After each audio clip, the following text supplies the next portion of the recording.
ओम श्री शक्ति नमः। ओम श्री शक्ति नमः। ओम श्री शक्ति नमः। मोहिनी को दशमी के अंत भाग में स्थान की प्राप्ति तथा उसे पुण्य शरीर की प्राप्ति।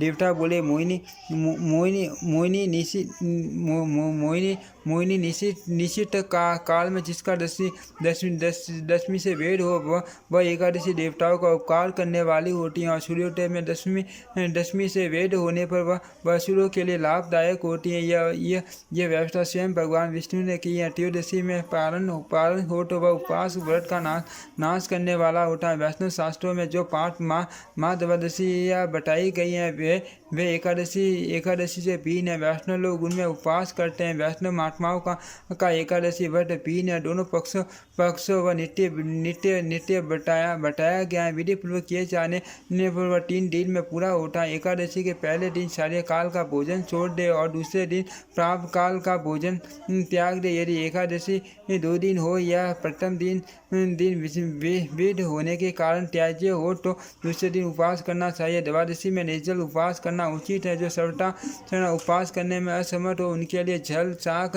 फल, दूध अथवा भगवान के नैवेद्य को ग्रहण करने का विधान है, किंतु वह अपने स्वाभाविक आहार की मात्रा के 1/4 भाग के बराबर होना चाहिए। शास्त्रीय स्मृतियों के अनुसार चलने वाले ग्रस्त लोग सूर्योदय काल में दशमी विद्या एकादशी को त्याग करते हैं, परंतु निष्काम एवं विरक्त वैष्णव जन आदि रात के समय भी दशमी से विद होने पर उस एकादशी को त्याग देते। संपूर्ण लोक में यह बात विदित है कि दशमी यमराज की तिथि है, यानी कि उस दशमी के अंतिम भाग में आपको निवास करना चाहिए। आप दशमी तिथि के अंतिम भाग में स्थित होकर सूर्य और चंद्रमा की किरणों के साथ संचरण करोगे। अब आप अपने पाप का नाश करने के लिए पृथ्वी पर सब तीर्थों में भ्रमण करो। अरुणोदय से लेकर सूर्योदय तक का जो समय है उसके भीतर आप व्रत में स्थित होकर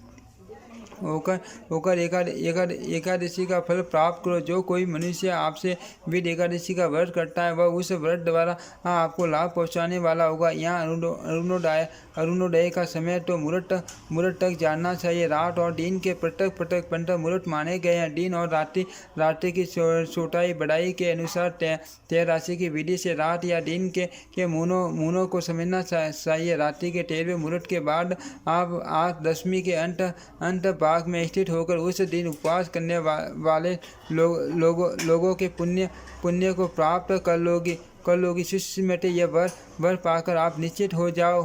मोहिनी जो व्रत करने वाले लोग आपसे विद हुई एकादशी का व्रत यहाँ प्रयत्न पूर्वक करते हैं, उनके उस व्रत से जो पुण्य होता है उसका फल आप भोगो। ब्रह्मा आदि देवताओं द्वारा इस प्रकार आदेश प्राप्त होने पर मोहिनी बहुत प्रसन्न हुई। अपने पाप दूर करने के लिए तीर्थ सेवन की आज्ञा मिल जाने पर उसने जीवन को कृतार्थ माना। राजन ऐसा सोचकर हर्ष में भरी हुई मोहिनी देवताओं तथा पुरोहित को प्रणाम करके सूर्योदय से पूर्ववर्ती दशमी के अंत भाग में स्थित हो गए। मोहिनी को अपनी तिथि के अंत में स्थित देख सूर्यपुत्र यमराज भूख प्रसन्नता से खिल उठा। वे बोले शाहरुख लोचन, आपने इस लोक में फिर मेरी अच्छी प्रतिष्ठा कर दी। राजा रुक्मान के मठ वाले हाथी पर रखकर जो नगाड़ा बजाया जाता था वह तो आपने बंद कराई दिया। यह दशमी तिथि यदि सूर्योदय का काल स्पर्श करे तो सदा निंदित माने गए हैं। यदि दशमी उदय काल का स्पर्श न हो तो भी अरुणोदय काल में रहने पर वह मनुष्यों को मोह में डालने वाली होगी।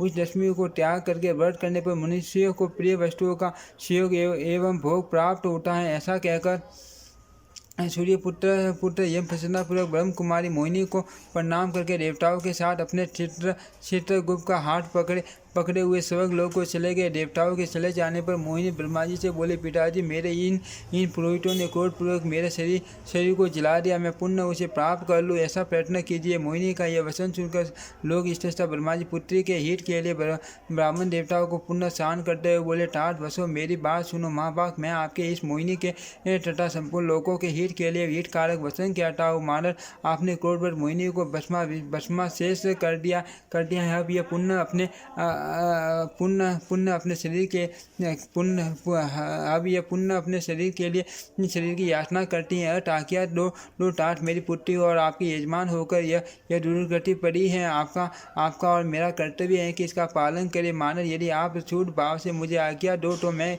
इसके लिए पुण्य नूतन शरीर उत्पन्न कर दूंगा, किंतु यह एकादशी से वैर रखने वाली होने के कारण पाप सारिणी है। विप्र, जिस प्रकार ये पाप से शीघ्र छूट हो सके वही उपाय कीजिए। ब्रह्मा जी का यह कथन सुनकर राजपुरोहित ने अपनी यजमान पत्नी के शरीर की प्राप्ति के लिए प्रसन्नतापूर्वक आज्ञा दे दी। ब्राह्मण का अनुमोदक वचन सुनकर लोक पितामह ब्रह्मा ने मोहिनी के शरीर की राख को कमंडलों के जल से खींच दिया। यो लोककर्ता ब्रह्मा के शिष्ट ही मोहिनी पूर्ववत शरीर से संपन्न हो गए। उसने अपने पिता ब्रह्मा जी को प्रणाम करके विनय नमस्तक हो पुरोहित वसु के दोनों पैर पकड़ लिए। इसी से पुरोहित वसु प्रसन्न हो गए। उन्होंने पति और पुत्र से रहित संकट में पड़ी हुई विधवा यजमान की मोहिनी से इस प्रकार कहा। वसु बोले, देवी, मैंने ब्रह्मा जी के कहने से क्रोध त्याग दिया। अब तीर्थ स्नादि पुण्य क्रम से आपकी सदगति कराऊंगा। मोहिनी से ऐसा कहकर